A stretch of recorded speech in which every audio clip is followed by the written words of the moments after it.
ओम नमो भगवते वासुदेवाय नमः। दोस्तों, बृहस्पतिवार का दिन भगवान विष्णु जी को समर्पित होता है। और बृहस्पतिवार के दिन सूर्योदय से पहले उठना चाहिए और नित्य क्रम से निवृत्त होकर पीले रंग के वस्त्र धारण करने चाहिए। और इसके बाद पूरे घर में गंगा जल छिड़कना चाहिए। और इसके बाद पूजा घर में श्री हरि विष्णु जी की मूर्ति या चित्र स्थापित करना चाहिए। फिर पीले रंग के गंध पुष्प और अक्षत चढ़ाने चाहिए। और इसके बाद चना गुड़ और मुनक्का चढ़ाकर विधि विधान से पूजन अर्चन करना चाहिए। और इसके बाद बृहस्पतिवार के दिन व्रत कथा का प्रारंभ करना चाहिए, पढ़ना चाहिए। और पढ़ने के बाद केले के पेड़ में जल चढ़ाना चाहिए। तो दोस्तों, आज की मैं आपको इस वीडियो में बृहस्पतिवार की व्रत कथा श्रवण करवाने जा रही हूँ। तो चलिए वीडियो शुरू करते हैं। प्राचीन समय की एक बात है। भारतवर्ष में एक राजा राज्य करता था। वह बड़ा ही प्रतापी और दानी था। वह नित्य गरीबों और ब्राह्मणों की सेवा सहायता किया करता था। वह प्रतिदिन मंदिर में भगवान जी विष्णु जी के दर्शन करने जाता था, लेकिन ये बात उसकी रानी को बिल्कुल भी अच्छी नहीं लगती थी। वह ना ही पूजन अर्चन करती थी और ना ही दान करने में उसका मन लगता था। एक दिन राजा शिकार खेलने वन को गया हुआ था कि और रानी और दासी महल में अकेली थी। उसी समय बृहस्पति देव भगवान साधु वेश में राजा के महल में भिक्षा मांगने के लिए आए और भिक्षा मांगी। तो रानी ने भिक्षा देने से मना कर दिया। रानी ने कहा कि हे साधु महाराज, मैं तो इस दान पुण्य से तंग आ गई हूँ। इस कार्य के लिए तो मेरे पति देव ही बहुत है। अब आप ऐसी कृपा करें कि सारा धन नष्ट हो जाए तथा मैं आराम से रह सकूं। साधु ने कहा, देवी तुम तो बड़ी ही बचित्र हो। धन और संतान से भला कोई दुखी होता है? इसकी तो सभी कामना करते हैं। पापी भी पुत्र धन की इच्छा करते हैं। अगर तुम्हारे पास अधिक धन है तो भूखे मनुष्यों को भोजन कराओ, प्याऊ लगवाओ, ब्राह्मणों को दान दो, कुआं तालाब बावड़ी बाग बगीचे आदि का निर्माण कराओ, मंदिर पाठशाला धर्मशाला बनवाकर दान दो, निर्धनों की कुंवारी कन्याओं का विवाह कराओ, साथ ही यज्ञ आदि कर्म करो और अपने धन को शुभ कार्य में खर्च करो। ऐसे करने से तुम्हारा नाम परलोक में सार्थक होगा और स्वर्ग की प्राप्ति होगी। लेकिन रानी पर उपदेश का कोई प्रभाव न पड़ा। वह बोली, महाराज मुझे ऐसे धन की आवश्यकता नहीं जिसको मैं अन्य लोगों को दान दूं, जिसको रखने संभालने ही में ही मेरा सारा समय नष्ट हो जाए। अब आप ऐसी कृपा करें कि सारा धन नष्ट हो जाए तथा मैं आराम से रह सकूं। तब साधु ने उत्तर दिया, यदि तुम्हारी ऐसी इच्छा है तो जैसा मैं तुम्हें बताता हूँ तुम वैसा ही करना। बृहस्पतिवार को घर को गोबर से लीपना, अपने केशों को पीली मिट्टी से धोना, राजा से कहना कि वह बृहस्पतिवार को हजामत बनवाए, भोजन में मांस मदिरा खाना और कपड़ा धोबी के यहाँ धुलने डालना। ऐसा करने से 7 बृहस्पतिवार में ही आपका सारा धन नष्ट हो जाएगा। इतना कहकर वे साधु महाराज वहां से अंतर ध्यान हो गए। इसके बाद रानी ने वही किया जो साधु ने बताया था। 3 बृहस्पतिवार ही बीते थे कि उसका समस्त धन संपत्ति नष्ट हो गई और भोजन के लिए राजा रानी तरसने लगी। तब एक दिन राजा ने रानी से कहा कि तुम यहाँ पर रहो, मैं दूसरे देश में चाकरी के लिए चला जाऊं, क्योंकि यहाँ पर मुझे सभी मनुष्य जानते हैं, इसलिए कोई भी मैं यहाँ पर कार्य नहीं कर सकता। देश चोरी परदेश भीख बराबर है, ऐसा कहकर राजा प्रदेश चला गया। वहां जंगल को जाता और लकड़ी काट कर लाता और शहर में बेचता। इस तरह अपना वह जीवन व्यतीत करने लगा। इधर राजा के बिना रानी और दासी दुखी रहने लगी। किसी दिन भोजन मिलता और किसी दिन जल पीकर ही रह जाती।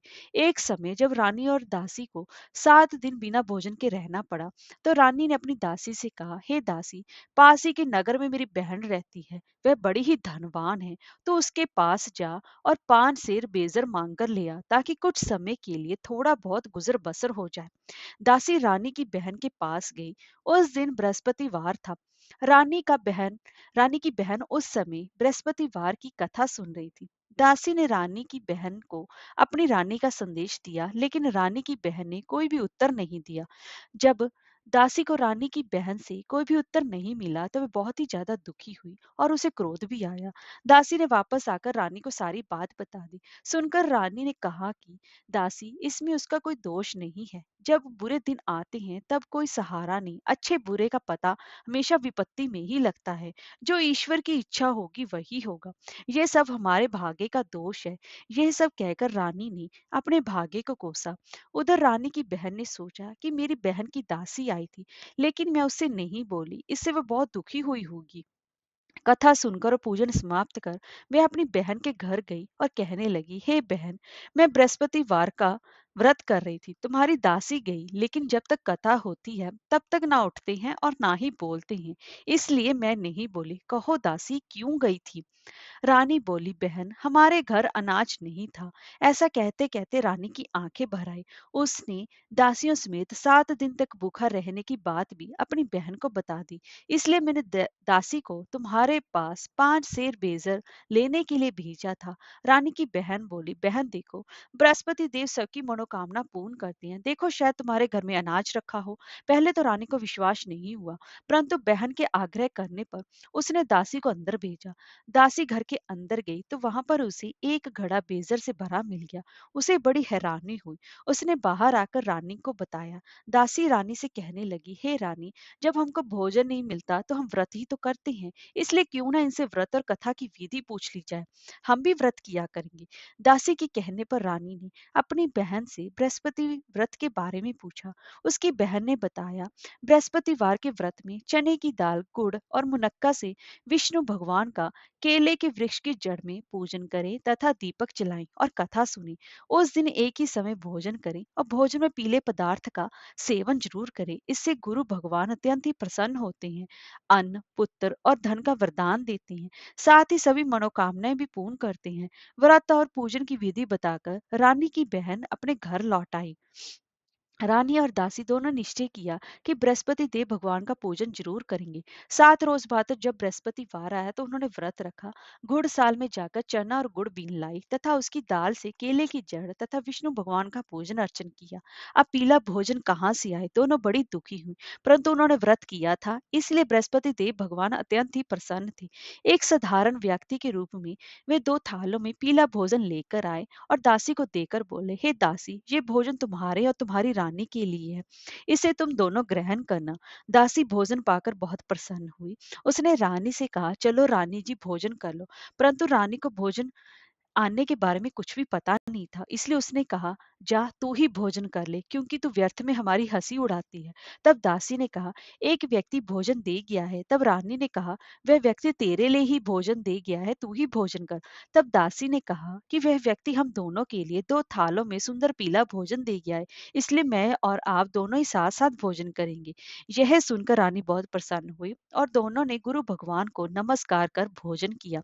उसके बाद से प्रत्येक बृहस्पतिवार को गुरु भगवान का व्रत और पूजन करने लगी। बृहस्पति भगवान की कृपा से उनके पास धन हो गया, लेकिन रानी फिर पहले की तरह आलस्य करने लगी। तब दासी बोली, देखो रानी, तुम पहले भी इस प्रकार आलस्य करती थी। तुम्हें धन को रखने में कष्ट होता था, इस कारण सभी धन नष्ट हो गया। अब गुरु भगवान की कृपा से फिर से धन मिला है, तो फिर तुम्हें आलस्य होता है। बड़ी मुसीबतों के बाद हमने ये धन पाया है, इसलिए हमें दान पुण्य करना चाहिए।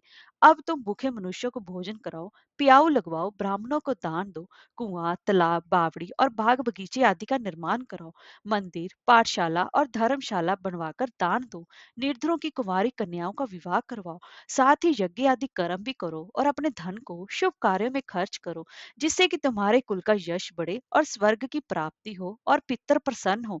दासी की बात मानकर रानी शुभ कर्म करने लगी। उसका यश फैलने लगा।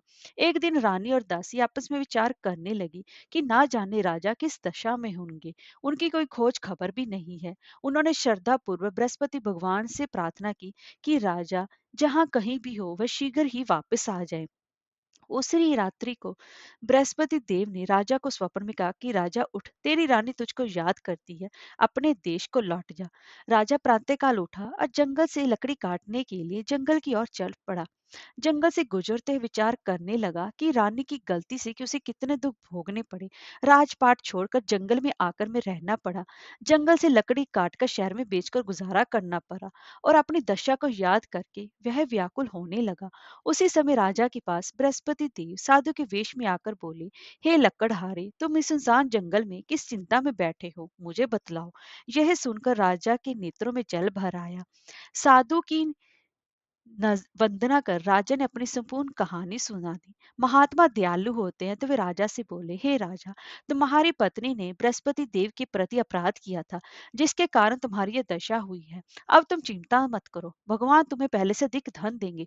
देखो, तुम्हारी पत्नी ने बृहस्पतिवार का व्रत शुरू कर दिया है। अब तुम भी बृहस्पतिवार के व्रत में चने की दाल, गुड़ और मुनक्का से विष्णु भगवान का केले के वृक्ष की जड़ में पूजन करो तथा दीपक जलाकर कथा सुनो। उस दिन एक ही समय भोजन करना, लेकिन भोजन में पीले खाद्य पदार्थ का सेवन जरूर करना।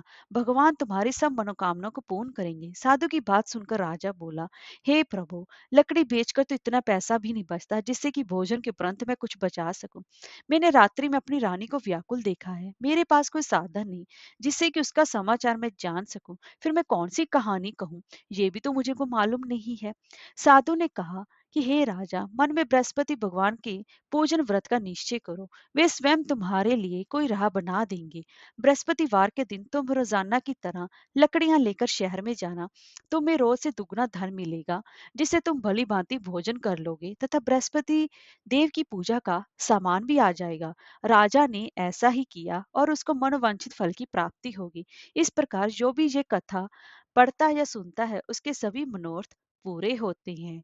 हरे कृष्णा, राधे राधे।